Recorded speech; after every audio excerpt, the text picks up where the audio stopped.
بعد أعوذ بالله من الشيطان الرجيم بسم الله الرحمن الرحيم وإذا بشر أحدهم بالأنثى ظل وجهه مسودا وهو كظيم اور جب ان میں سے کسی کو بیٹی کی خبر دی جائے تو سارے دن اس کا چہرہ بے رونق رہے اور دل ہی دل میں گھٹتا رہے۔ ملت کے اسلام کے نوجوانوں، یہ اسلام میں کو عظمت عطا کی گئی ہے۔ احادیث میں بیٹی کو رحمت اور ماں کے قدموں کے نیچے جنت کی بشارت دی گئی، اسی لیے اس عظمت کا اظہار کیا گیا۔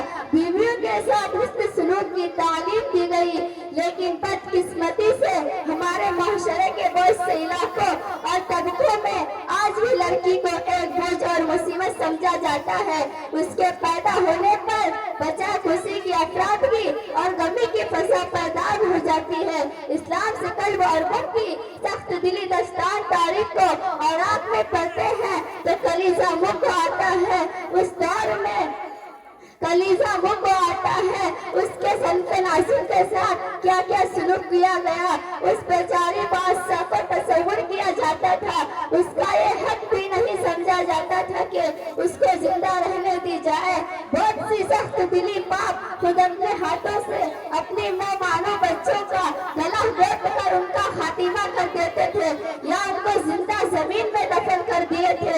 نیومت کے ایک شخص قیس بن عاصم رضی اللہ عنہ کے دروازے میں حاضر ہوئے اور اپنے گناہوں کا اقرار کرتے ہوئے دور ظاہرت کی اپنی سنگ دلی کا واقعہ سناتے ہوئے بتلانے لگے، میں نے اپنی تمام لڑکیوں کو تنگ دستی اور ذلت کے خوف سے زمین میں دفن کر دیے ہیں، زمین میں دفن کر دیے ہیں، اس زمین میں دفن کر دیے تھے۔ نیومت کے ایک شخص قیس بن عاصم رضی اللہ عنہ کے دروازے میں حاضر ہوئے اور اپنے گناہوں کا اقرار کرتے ہوئے دور ظاہرت کی اپنی سنگ دلی کا واقعہ سناتے ہوئے بتلانے لگے، میں نے اپنی تمام لڑکیوں کو تنگ دستی اور ذلت کے خوف سے زمین میں دفن کر دیے تھے۔ قیس بن عاصم سے لوگوں نے پوچھا، کیا کبھی تم دور ظاہرت پر گئی؟ اخراج پر رحم بھی آیا؟ تو انہوں نے فرمایا کبھی نہیں۔ پھر انہوں نے کہا، مجھ کو ایک لڑکی پر رحم آیا تھا جس کو میری بیوی نے سنا تھا، وہ لڑکی نہایت حسین اور جمیل تھے، میری اہلیہ نے میری خوف سے لڑکی کی مجھے اطلاع نہ دی بلکہ اپنے پرورش کے لیے اپنی بہن کو دے رکھا تھا۔ جس وقت میں سفر سے واپس آیا تو حرم کے بارے میں دریافت کیا تو انہوں نے کہا، میرا ایک مرا ہوا بچہ پیدا ہوا تھا، اس کو دفنا دیا گیا ہے۔ اس واقعہ کو کتنے برس گزر گئی، وہ لڑکی بڑی ہوئی اور جوان ہوئی۔ ایک دن میری اہلیہ سے ملنے کے لیے آئی تو میں نے دیکھ لیا اور میں نے پوچھا، یہ لڑکی کون ہے؟ اس کی خوبصورتی پر مجھے بے تعجب ہوا۔ میری بیوی رو پڑی اور یہ کہا کہ یہ تمہاری لڑکی ہے۔ میں نے موقع کا منتظر رہا، اس کے بعد غافل ہو جائے تو میں اپنا کام کر لوں گا۔ پھر میں نے اس کو ایک دن گھر سے نکالا اور اس کے لیے گدھا کھود ہی رکھا تھا، میں نے اس کو اس گدھے میں ڈال دیا اور اس کو زندہ درگور کر کے دم لیا۔ وہ لڑکی چیختی چلاتی رہی اور یہ کہتی رہی، ابا جان کیا تم مجھے اس مٹی میں چھپا دو گے؟ کیا تم مجھے تنہا چھوڑ کے چلے جاؤ گے؟ میں نے اس پر مٹی ڈالتا جاتا تھا یہاں تک کہ اس کی آواز بند ہو گئی۔ اس کی یہ حسرت میری دل میں اب تک باقی ہے۔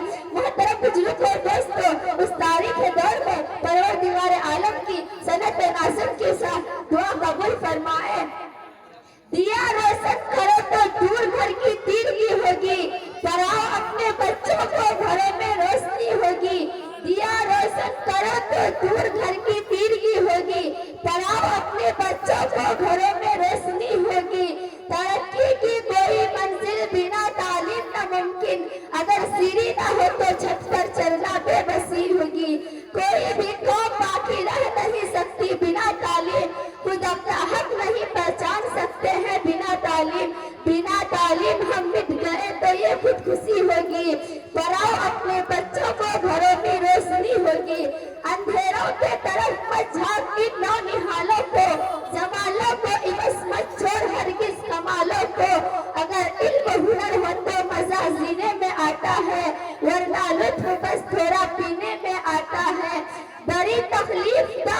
بڑی تکلیف دا پھر یہ تمہاری زندگی ہوگی، پڑھاؤ اپنے بچوں کو گھروں میں روشنی ہوگی۔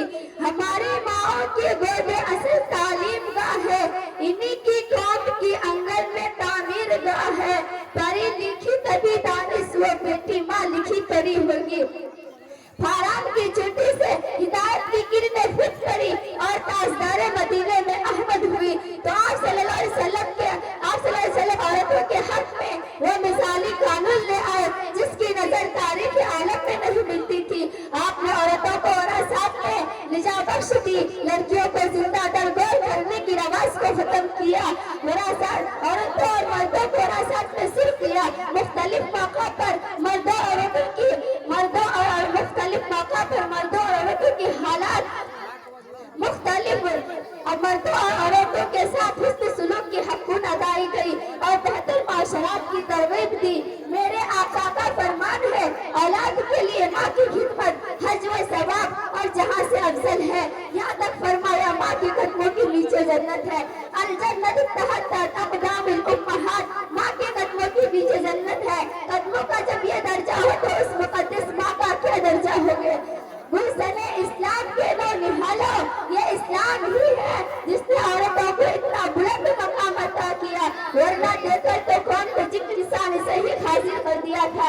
یونانیوں نے عورت کو سب سے زیادہ خطرناک اقرار کر دیا تھا، چنانچہ ستار کا کہنا تھا کہ عورت سے زیادہ کوئی چیز دنیا میں فتنہ فساد ہی نہیں۔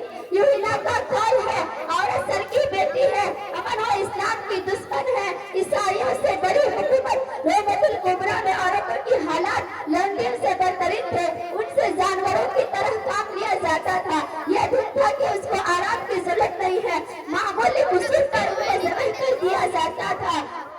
رومت الکبریٰ میں عورتوں کی حالات لندن سے بدترین تھے، ان سے جانوروں کی طرح کام لیا جاتا تھا، یہ دن تھا کہ اس کو آرام کی ضرورت نہیں ہے، معمولی مصیبت پر ان کو ذبح کر دیا تھا۔ رومن کھیتیلو فرقے کی تعلیمات کی روح سے عورت کی حالات رومن کھیتیلو فرقے کی تعلیمات کی روح سے عورت کو مقدس نہیں چھو سکتی اور اسے جاکر میں داخل ہوئے نیکیوں کے انتظار میں تھے۔ عورت پر ہر طرح ظلم کا دودھ تھا۔ دور ظاہریت میں عورتوں کی حالات لندن سے بدترین تھے، ان سے جانوروں کی طرح کام لیا جاتا تھا، یہ دن تھا کہ اس کو آرام کی ضرورت نہیں ہے، معمولی غسل پر ان کو ذبح کر دیا جاتا تھا۔ رومن کھیتیلو فرقے کی حالات سے لندن سے بدترین تھے، ان سے جانوروں کی طرح کام لیا جاتا تھا، یہ دن تھا کہ اس کو آرام کی ضرورت نہیں ہے، معمولی غسل پر ان کو ذبح کر دیا جاتا۔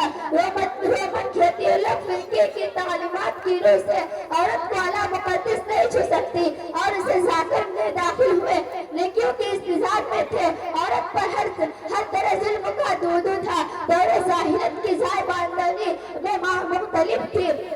ہندو کے عورت میں خاوند کے مرنے پر ان کے ساتھ جلنا پڑتا تھا یا استھتی ہو جاتا تھا، انسانیت کا فرمان ہے، سب سے اچھا اخلاق والا وہ ہے جو اپنے اہل و عیال کے ساتھ اچھا ہے۔ آپ نے حصول عالم کے لیے دونوں کو مختلف فرمایا۔ ایک جنگ میں قید ہو کر آپ کی رضائی بہن صفانہ بنت حاتم آئے تو ان کا احترام و گزار فرمایا اور ان کے قریبی والوں سے ان سے تعریف فرمائی۔ چمن سے کون چلتا ہے خوشیاں لے کر، گلی گلی بھی ترستی ہے سسکیاں لے کر۔ چمن سے کون چلتا ہے خوشیاں لے کر، گلی گلی بھی ترستی ہے سسکیاں لے کر۔ تماشا دیکھ رہے تھے جو مقصد ڈبانے کا، میری تلاش میں نکلی ہے کشتیاں لے کر۔ وما علینا ماشاءاللہ۔